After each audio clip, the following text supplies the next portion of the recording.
Here is Scribo Arancio Di Sicilia, an orange ink. Let's jump straight to the end with my opinion on this ink. The paper I'm using here is a Maruman Mnemosyne Notebook. That took me like 5 times to say those words, and I probably butchered them. This orange has a feeling like the night sky a bit before sunset. Not, the magic hour, but just a bit before that.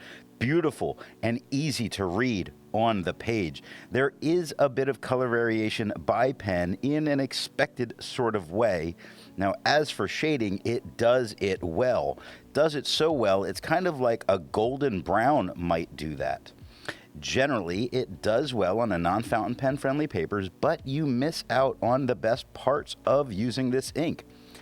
Though I don't see using this much as the primary color on the page, that's a lot of orange to look at, and it can become searing on the eyes when it's a whole page. But I certainly love it as a second color, a complement on the page. All of the writing samples are done with a Platinum 3776 with a soft fine nib that writes rather dry. A Hero 7035 with a fine nib that writes wet. A Visconti Van Gogh with a medium nib and an average flow. A Lamy All-Star with a broad nib that writes average. The pen for today is a Levenger True Writer. Now that we know my opinion on this ink, let's see how I got there with the first writing sample done on Clairfontaine. Looking at the soft fine nib, we get the lightest tone that we're going to get. Now, while it's lighter, and there are a couple areas that can be a little harder to read, never at a point that you can't see the word. There's no feather, there's no spread, there's great shading, and also a good opportunity to see where it gets really light. Often on the second line, where the O is a mid-tone, the downstroke of the F gets very dark, but between the F and T, it lightens up a whole lot, almost disappearing, but never making the word go away. Still easy to read. Gets darker then at the 10 at the N. It did this very frequently. Look at did also on the second line. The beginning of the D is very light. The up and down stroke get darker, same with the I, lightening into the D, but the downstroke of that D gets much darker again. Looking at the wet fine nib, it is a whole lot darker than it was with the soft fine. Quite a bit red looking here also through a bunch of the writing. There's no feather, there's no spread. There is some very good shading, especially after it started moving. It seems to always start as much darker and then really level off into that orange. And it's not like I'm taking long between the writing samples, so it doesn't take much to get this to become a very dark ink. It shades well. You see it in Hunting on the third line, where the H starts quite a bit darker. It lightens up into the U, lightens up into the N, very dark again at the T, lightening on the I, lightening on the N, very dark at the G. Interesting shading. Looking at the medium nib, it is lighter than it was with the wet fine, returns to being an orange, tad bit darker than it was with the soft fine. We get no feathering and we get no spread. We do get some very nice shading that's coming in and out of the shading with that kind of ombre effect where it's very gradual in and out. Not a lot of big differences between it. If you look at and on the second line, the A and the D both that start and end respectively darker, but it works its way from darker to a really light tone in the middle, working its way dark again at the D. This back and forth of dark to light so subtly is very, very nice. Looking at the broad nib, it is the same tone as it was with the medium. We still get no feathering, we still get no spread, we still get shading, though the shading here happens more dramatically. It doesn't so gradually come in. Take a look at returning on the first line. The R, E are both a nice midtone, lightens up as it moves up the T into the U. The R gets much darker all of a sudden much lighter again at the N-I-N, but the G, very dark. Looking at the back of the page, we get no bleeding and no ghosting. Like most inks, this one comes in a bottle. This is how the Pilot Custom 823 fits. And here is the Pelican M1000. Here's the ink level when you can no longer fill a Lamy Safari. There were approximately 9 milliliters of ink left. The next writing sample is done in a Portage reporter's notebook. Looking at the soft fine nib, it is the same tone as it was on the Clairfontaine. We get no feathering and we get no spread. Now, while it's the same tone, I don't see areas where it got so light it's hard to read. If you look at food on the third line, the O's, while they're much lighter, they don't disappear where you kind of see the word and can read it. It's still there. I think the paper helped it out a bit there. Now it does shade very well, just as well as it did on the Clairfontaine. Looking at the wet fine nib, it is darker than it was with the soft fine, same as it was on the Clairfontaine. We get no feathering, we get no spread, we do get shading. The behavior of this color works just like it did on the Clairfontaine, where it starts much darker at the top, much more red, becomes more orange as the paper gets the ink out of the pen. It wasn't in there very long, and it was just much darker at the beginning. Shading, it does shade, and it shades very well. Not as well as it was on the Clairfontaine, but is still shading well.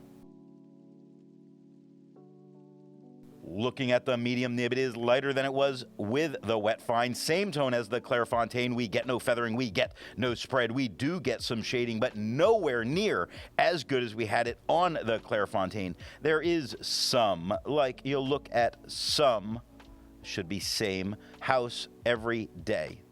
House, yes, the same house day after day. First line, same. The S is a little bit darker. During the U, it goes from darker to lighter into the M. And during the M, it goes from lighter to darker again, much darker at the E at the end.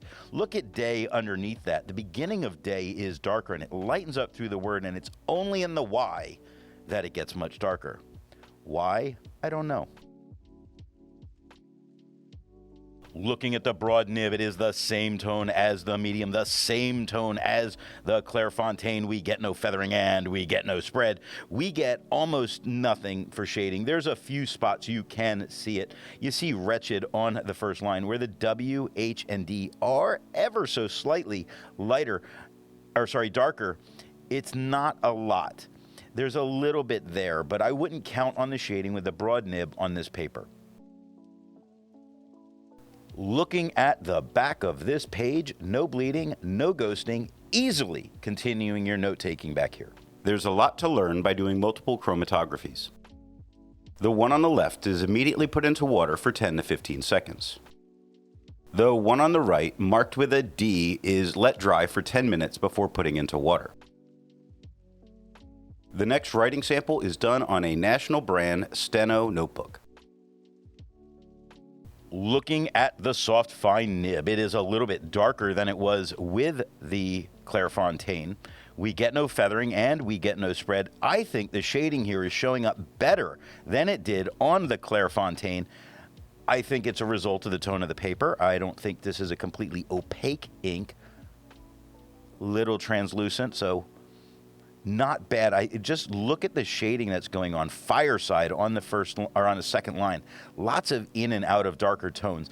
I don't know that there's a single word here that's not showing off all, lighter, mid, and dark tones. Every word is got a little bit of personality coming through. Looking at the wet fine nib, it is darker than it was with the soft fine, lighter than it was on the Clairfontaine. I think the tone of the paper helped tone down some of the red, though it is still coming across very red leaning at this point. With no feathering and with no spread, it does shade some, I want to say about as well as the shading at the end of the writing on the Clairfontaine, but it's doing that much more frequently. You see shading in but on the first line, coarse on the second line, soon realized on the third line, where soon starts as a nice midtone, lightens up all the way through the end. Realize starts light on the R, darkens quite a bit on the E, lightens again on the A, very dark on the L-I. The beginning of the Y is lighter than the end of the Y, and then it stays darker through the rest of the word. Looking at the medium nib, it is the same tone as the wet fine, same tone as the Clairefontaine. We get no feathering, we get no spread, we get almost nothing for shading. It does read easily here. I don't know in this case, while it reads easily, I don't know about using this on here. I feel like it would be a little work on the eyes over the long haul, so this would not be really a paper I would go for with this ink. Looking at the broad nib, it is a little bit lighter than it was with the medium, lighter than it was on the Clairefontaine, noticeably lighter than on the Clairefontaine. No feather, no spread. Yes, it shades. It shades about as well as it did on the Clairefontaine, where on the Clairefontaine, the shading was much more stark in and out of its darker areas. Here it's going much lighter, much more gradual in the way it did on the medium with the Clairefontaine. Looking at the back of the page, no bleeding, no ghosting, easily writing back here. Resistance tests are done to see how this ink can be expected to perform on the page, and more importantly, how hard it may be to clean from your pen. The smear is allowed to dry for 3 days before testing it. The highlighter is on the top left, pen flush is on the top right, 1/3 bleach solution is on the bottom left, and water is on the bottom right. The next writing sample is done in a Rhodia notebook. Looking at the soft fine nib, we get the same tone as the Clairefontaine. We get no feathering, we get no spread. We get shading about as well as it did on the Clairefontaine. The noticeable thing here is the quad rule. Does it stand out? Now, for me, I want to say no. It doesn't stand out well at all. I don't even know about using it as a secondary color here on quad rule paper. Not that I wouldn't in general. In general, I do like it as a second. But here, I feel like it just kind of fades away. Looking at the wet fine nib, it is darker than it was with the soft fine, lighter than it was on the Clairefontaine. We get no feathering, we get no spread, we get shading that is better than it was on the Clairefontaine. Still, we run into the problem that has to do with the quad rule. I don't feel like the tone is standing out on the quad rule of this paper, so this is not what I would really want to go for here. Looking at the medium nib, it is the same tone as the wet fine, the same tone as the Clairefontaine. There is no feathering, there is no spread, there is shading, though it's not the stark in and out of darker letters the way the Clairefontaine had. It's much more gradual. It's not bad. It's not standing out against the quad rule, which is the big reason to even look at this paper regularly. Looking at the broad nib, it is the same tone as the medium, same tone as the Clairefontaine. No feathering, no spread, less shading than we had on the Clairefontaine. Same type of shading, very gradual in, very gradual out. I think the thicker lines are helping. It really makes me kind of wish I had a stub inked up with this ink, because maybe it would be a wet stub, making it a little darker, hopefully not towards that red, to help with the quad rule. Otherwise, I think it looks good. I just don't want a page of this, and I don't want important additions to my notes on quad rule paper with this ink. Looking at the back of the page, we get no bleeding and no ghosting. With over 1,000 inks reviewed, let's take a look at some color comparables. Here is Caran Dash Electric Orange. Here is Elixir Siloso Sunset. Here is Krishna Orange. Here is Lamy Mango. The next writing sample is done in a composition lab notebook. Looking at the soft fine nib, it is a little bit lighter than it was on the Clairefontaine. Not as lively looking, duller, flatter. No bleeding, no ghosting. Yes, it does have some shading. You can see it in like wretched on the third line where the T, H, E are a little bit darker than the rest of the word, but mostly the writing is getting lost in the quad rule. Same problem of the Rhodia, just a little more pronounced here. Looking at the wet fine nib, it is lighter than it was, darker than it was with the soft fine. Not hugely darker, certainly lighter than it was on the Clairfontaine. We still have no feathering. We still have no spread. We are getting shading, not as well as on the Clairfontaine, but definitely there. You can see it. It stands out, especially on the first letter of a lot of words. That short break from one word to another, often it gets just a little bit darker. Still the same problem with the quad rule. This is not what I would be going for. Looking at the medium nib, it is the same tone as the wet fine. Little lighter than it was on the Clairfontaine. No feathering, no spread, almost nothing for shading. It really comes across as a light orange, very uninteresting on this paper here. This has really been a disappointing combination, but good to see for reference. Looking at the broad nib, it is a tad bit lighter than it was with the medium, lighter than it was on the Clairfontaine. No feathering, no spread. The shading does come through, and luckily it comes through because this lighter tone is melting into the quad rule. It's a bad combination. Looking at the back of the page, no bleeding and no ghosting, to no surprise. While it's nice to see ink in the same color family, I prefer to see ink to complement the color on the page. Here is Diamine Bow Blue. Here is Noodler's number 41. Here is KWZ Green Gold number 2. Here is Sailor Studio 435. The last writing sample is done on 20-pound copy paper. Looking at the soft fine nib, it is a little darker than it was with the Clairfontaine. Yes, we have some feathering, very manageable and under control. Yes, we have some spread, very manageable, under control.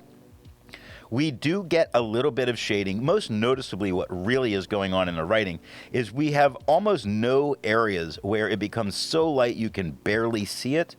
I think the closest we come to that is close on the third line. But other than that, it's a very readable tone on this paper. Looking at the wet fine nib, it is darker than it was with the soft fine, lighter than it was on the Clairfontaine. We get feathering and we get spread. Of course we do. We get almost nothing for shading. You can spot a couple darker letters here and there, but it's not anything that's any kind of a big deal. But I'd be surprised if you're using copy paper and wanting to get shading. Looking at the medium nib, it is the same tone as the wet fine. Little lighter than it was on the Clairfontaine. Yes, it feathers. Yes, it spreads. No, it does not shade. But it's there and it's readable. So given that it's copy paper, you call that a win. Looking at the broad nib, it is the same tone as the medium. Lighter than it was on the Clairfontaine. Yes, it feathers, of course. Yes, it spreads, of course. I think the spread here is a little bit more of an issue than it was with the others. Get a lot more of the letters really blending together. Of course, my handwriting is not the best for that, but it happens. It's here. Shading, no, not really. I can spot a couple darker spots like the bottom of commas, things like that. Don't go for copy paper when what you really want is shading. You're wasting it.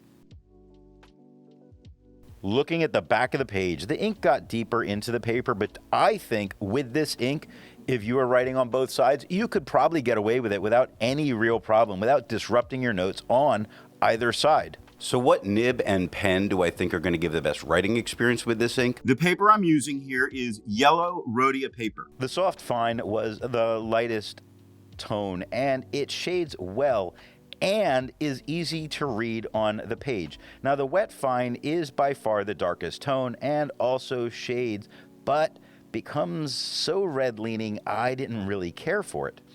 The medium gave great tone and great shading, as did the broad, though the broad didn't shade as much. Just take a second here and see how nice this looks on the yellow Rhodia. Okay, so for me, I prefer this in the medium flow fine or medium nib. Both keep the great tone, shading, and stay easy to read on the page. I hope you got something out of this video, and thanks for watching. I want to let you know that the best way you can support this or any channel is to let retailers know where you heard of something if you go to buy.